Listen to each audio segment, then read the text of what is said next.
Chaque jour dans cette cantine, ce sont plusieurs dizaines de kilos de denrées alimentaires qui sont jetés à la poubelle. L'équivalent de 18 000 repas par an. Alors, pour faire baisser ce gaspillage, le collège a décidé de changer ses habitudes. Ses élèves de 5e sont là pour donner les bons conseils. Ça ne sert pas trop pour ne pas en gaspiller.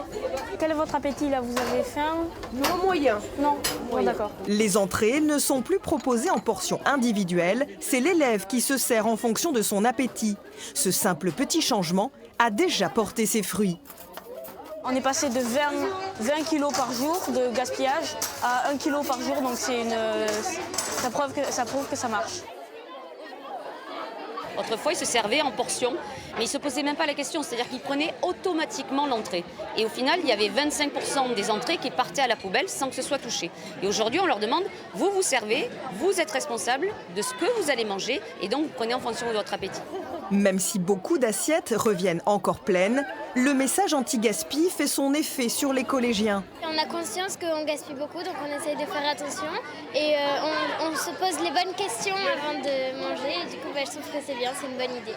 Ça me fait bizarre parce qu'il y a beaucoup de gens qui meurent de faim dans le monde et nous, on gaspille. Fort de ce succès, le cuisinier pense déjà à d'autres solutions pour réduire le gaspillage. La semaine prochaine, normalement, on va passer sur la petite portion ou la portion normale au niveau du plat principal. Après chaque repas, les déchets sont pesés. Résultat, ce midi, plus de 2,5 kg de crudités ont été jetés à la poubelle. Il y a encore quelques jours, c'était 10 fois plus. Voilà.